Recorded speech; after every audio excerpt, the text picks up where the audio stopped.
नमस्कार दोस्तों, स्वागत है आपका क्रेजी क्रिप्टो मिंटू में। बीटीसी डंप, बीटीसी ने तो एक वो कहते हैं अच्छी खासी काटपीट मचा दी। अब बीटीसी ने क्यों मचा दी, ये तो एक क्या करें, एक न्यूज आर्टिकल कुछ इस टाइप का आया कि जिसने बीटीसी में $5,000 के आसपास डंप मार दिया, यानी कि 40,750 तक बीटीसी डंप हो गया। कहाँ तो आपका 46,000 के आसपास बीटीसी घूम रहा था, वहां से सीधा इतना डंप आपका नीचे आ गया। अब ये हुआ क्यों? मैट्रिक्स ऑन टारगेट, इन्होंने साहब एक रिपोर्ट पब्लिश की कि बीटीसी का जो अपना स्पॉट का जो ईटीएफ है वो कहीं ना कहीं रिजेक्ट होने वाला है जनवरी के महीने में, यानी कि जनवरी में कोई आपका ऐसा अप्रूवल नहीं आने वाला। बस इतना न्यूज काफी था और मार्केट साहब धड़ाम से नीचे, और अच्छी खासी वो कहते हैं कि ब्लड बाथ मार्केट में हो गया। तो बीटीसी फिलहाल तो देखिए थोड़ा सा अपने आप को हल्का सा रिकवर किया है, लेकिन ये कहो कि कोई बहुत ज्यादा अभी ऐसा मूवमेंट आया वो तो देखिए नहीं आया। बीटीसी अभी भी आपका जो है 42,300 के आसपास है, तो थोड़ा सा आप रिकवरी मान सकते हैं, लेकिन जो डंप मारा 40,750 तक का, कहीं ना कहीं बहुत ही खतरनाक था। यानी पूरे $5,000 के आसपास का डंप हो गया। अब ये यहां मुझे तो देखिए, जो मेरा अपना ओपिनियन है वो यही है कि देखिए कुछ तो जबरदस्ती का कई बार इस तरीके के काम किए जाते हैं। वैसे देखिए अभी भी एसईसी की तरफ से तो कोई ऐसा न्यूज निकली नहीं है, ना ही जितनी एप्लीकेशंस लगी हुई हैं उन सब में से किसी ने भी ऐसा कोई आर्टिकल या कोई कमेंट या कोई ट्विटर पर ऐसा कोई ट्वीट छोड़ा है, ऐसा कुछ नहीं है। केवल एक इसने आके एक न्यूज आर्टिकल एक तरह से आया और उसके बाद उसी का इंपैक्ट आपने देखा मार्केट में डंप हो गया। तो अब देखिए हम इस न्यूज को कितना सही माने, देखिए अभी भी कुछ नहीं कह सकते, थोड़ा सा बस वो ये कि वेट एंड वॉच वाली स्थिति है। हम तो यही कहेंगे थोड़ा सा अभी आप इंतजार करें, अभी ज्यादा पैनिक में ना आए। देखिए यहां कहीं ना कहीं जब ऐसा कुछ होता है तो बड़े लोग बहुत बड़ा गेम खेलते हैं, छोटा नहीं खेलते। क्योंकि यहां मोस्टली देख रहे थे सब तो बुलिश थे, 50,000, 51,000, 54,000, 58,000, कहां कहां बीटीसी पहुंच रहा था, 1 लाख तक भी बीटीसी पहुंच गया। लेकिन हुआ क्या, जो बड़े लोग थे चाबी तो उनके हाथ में, उनको पता है कि भाई कितनी लोग बुलिश होकर बैठे हुए हैं, स्टॉप लॉस कहां पर हिट कराए जा सकते हैं। तो कुल मिलाकर देखा जाए तो उन्होंने एक बड़ा ही गेम खेला और आपके स्टॉप लॉस जिन्होंने नहीं लगाए थे भाई साहब, उनको तो अच्छी तरह काट दिया। यानी जितनी अच्छी तरह काट सकते थे ना उतनी अच्छी तरह काट दिया। अब यह भी डाटा जल्दी ही निकल के आएगा कि कितने लोग लिक्विडेट हुए, कितना अमाउंट लिक्विडेट हुआ, कितना अमाउंट एक तरह से एक्सचेंजों की जेब में गया, आपकी जेब से निकल के। तो यहां देखिए भाई, मैं एक चीज कहूंगा, जिसके पास जो भी होल्डिंग है बेचने की जरूरत नहीं है, अपनी होल्डिंग को अपने पास मजबूती से रखिए। यहां केवल जो गेम था वो ट्रेडर्स का था, जो लोग लॉन्ग शॉर्ट यानी फ्यूचर ट्रेड वाले हैं, ये गेम केवल उनके लिए हुआ है, आपके लिए कोई दिक्कत वाली प्रॉब्लम वाली बात नहीं है। तो आपके पास जो भी होल्डिंग है अपने आप संभाल के रखिए। हाँ भाई, जो लोग फ्यूचर ट्रेड वगैरह करते हैं थोड़ा सा वो जरूर अपना ध्यान रखें, क्योंकि वैसे तो उन्होंने काट पीट तो कर ही दी है, लेकिन अभी भी कुछ नहीं कह सकते।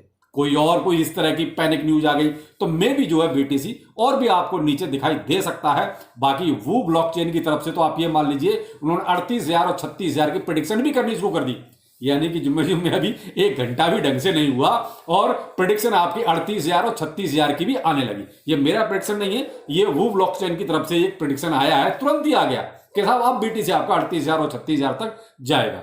देखते हैं भाई साहब, देखो गेम है, अगर गेम हो गया कुछ और तो मे भी हो भी सकता है, कुछ नहीं कह सकते, क्योंकि ऐसा कोई इंडिकेटर नहीं बना जो आपको पहले बताता है। ये तो सब ठीक है, हम लोग थोड़ा सा अपने मन की तसल्ली के लिए बोल देते हैं ये सपोर्ट ये रेजिस्टेंस, बाकी सपोर्ट रेजिस्टेंस तो सबका सब किसकी जेब में है? बड़ी बड़ी लोगों की। जितने भी सपोर्ट और रेजिस्टेंस है ना, सबके सब एक्सचेंज और बड़े लोगों की जेब में है। वो जब चाहते हैं तब अपनी लाइन ड्रॉ करते हैं, जब चाहते हैं तब अपनी लाइन को मिटा देते हैं। तो वो कहते हैं हम लोग अपनी तसल्ली के लिए सपोर्ट रेजिस्टेंस का वो हिसाब किताब ढूंढते रहते हैं। बाकी मैंने आपको बहुत स्पष्ट सीधी लाइनें बता दी कि सपोर्ट और रेजिस्टेंस भी जो है ना बड़े लोगों के और बड़े एक्सचेंजों की जेब में है। वो जब चाहते हैं मार्केट को अपने हिसाब से मैनिपुलेट कर सकते हैं। तो भाई यही है कि मैं तो यही कहूंगा, जो लोग ये पूछ रहे हैं सर नेक्स्ट क्या आप क्या करना चाहिए, तो देखिए उनके लिए सिर्फ एक ही बात, होल्ड रखिए, जो भी है जैसा भी है जितना भी है। हाँ, ये लोग जो भाई फ्यूचर ट्रेड वाले हैं वो अपने अकॉर्डिंग देखिए भाई आपको क्या करना है, क्योंकि वैसे तो आपकी बैंड लोगों ने बजा ही दी है। अब आप किसी लायक उस लायक बचे नहीं हो, अब आप और फंड डालिए तब आप कोई फ्यूचर ट्रेड कर पाएंगे। अगर आपने स्टॉप लॉस नहीं लगाया होगा तो यहाँ सबसे मस्ट जो है ना स्टॉप लॉस है, क्योंकि यहाँ काट पीट हर तरीके से होती है। तो भाई थोड़ा सा पेशेंस रखो, बस यही कह सकते हैं कि मार्केट है चलता है भाई, कुछ नहीं कर सकते इसमें।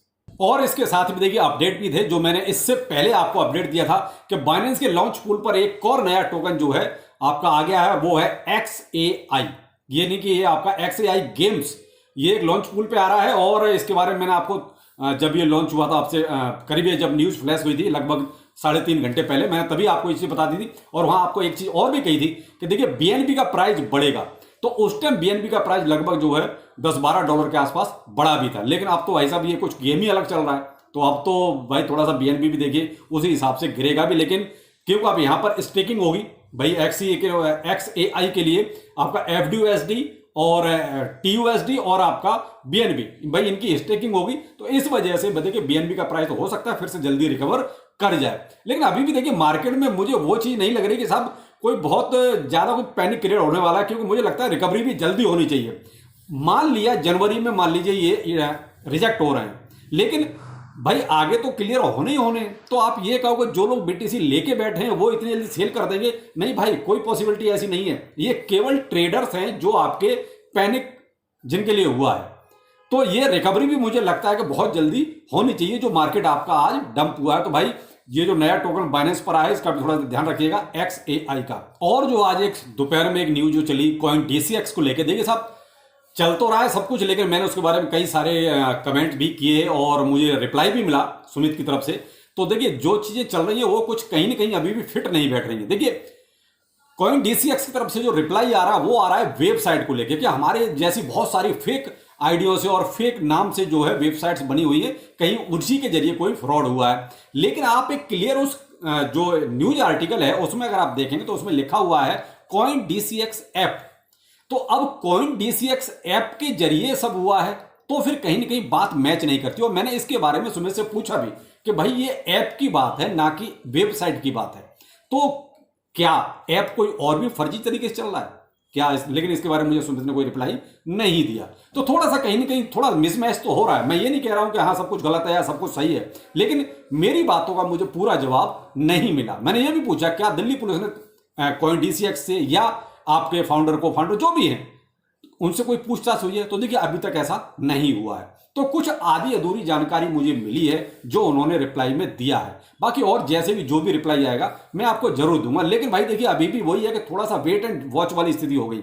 अब इधर एक तो ये मार्केट डंप हो गया, अब आपने देख ही लिया BTC आपका जो है कहां तक पहुंच गया। उधर आपकी कॉइन DCX के साथ जो दोपहर में सारी भसड़ फैली हुई थी कि आखिर ये सब चल क्या रहा है। तो देखिए अभी भी वही है कि दिल्ली पुलिस आगे क्या स्टेप उठाती है या इसमें कितनी सच्चाई है, ये तो थोड़ा सा जांच का विषय है। अब जो पीछे से कमेंट्स लोगों ने डाले हैं वो तो यही कहते हैं कि हमें ऐप के ऊपर डिमांड की गई, वो कोई वेबसाइट का नाम नहीं ले रहे, वो तो कॉइन DCX ऐप है। तो इसका मतलब ये है कि या तो प्ले स्टोर पर कॉइन DCX ऐप के नाम से कोई और भी फ्रॉड ऐप चल रहा है। भाई मुझे तो नहीं मिला कोई ऐसा फ्रॉड ऐप, लेकिन अगर ऐसा है तो भाई फिर इसका मतलब यह है कि कहीं ना कहीं कुछ ऐप में ग्लिच है, कुछ इस तरह का चल रहा है या जो भी है, या फिर हो सकता है भाई वाकई में ऐप से कोई ऐसी डिमांड की गई हो। तो जो भी है अब ये थोड़ा सा जांच का विषय है, लेकिन अभी तक क्लियरेंस आके कॉइन DCX की तरफ से ये नहीं मिली है कि एक्चुअल में सही क्या है। उन्होंने केवल एक बहुत सारे फर्जी वेबसाइटों के नाम बता दिए। भाई देखिए तो वहां तो ऐप की बात हो रही है, वेबसाइट की तो कोई बात ही नहीं हो रही है। तो जो जवाब देना चाहिए था शायद वो भी नहीं दे रहे हैं, वो कुछ घुमा फिरा के जवाब दे रहे हैं। तो ठीक है जो भी है भाई, अब जांच का विषय है, दिल्ली पुलिस देखेगी आखिर क्या हो रहा है, क्या सही और क्या गलत है। हमें थोड़ा सा इंतजार ही करना चाहिए किसी सही तथ्य का निकल कर आने का। अब वो दिल्ली पुलिस सही है या जिन्होंने कंप्लेंट किया वो सही है या कॉइन DCX सही है, क्या सही है अभी नहीं कह सकते।